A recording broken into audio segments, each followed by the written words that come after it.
वफाकी वज़ीर इत्तलात अता तारड़ का कहना है कि हुकूमत ने वादिय तीरा से मुतालिक झूठे प्रोपोगंडे का सख्ती से नोटिस लिया। इलाके को खाली कराने से मुतालिक गलत खबर चलाई गई।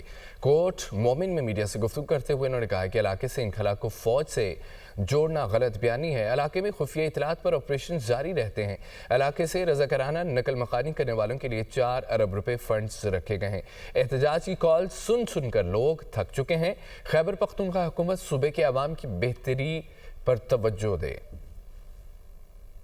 कल हुकूमत ने इस बात का बड़ी सख्ती से नोटिस लिया कि वादी तीरा में नकल मकानी को फौज से जोड़ना और ये कहना कि जी ये फौज करवा रही है, सरासर गलत, बेबुनियाद, मन घड़त है।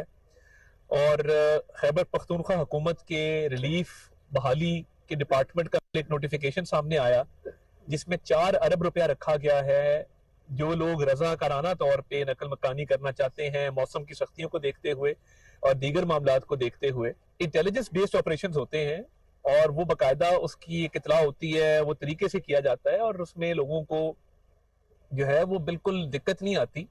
ये जो एक तासर दिया जा रहा था कि फौज जो है वो इलाके को खाली करा रही है और इनखला जारी है, ये बिल्कुल एक गलत खबर फैलाई गई।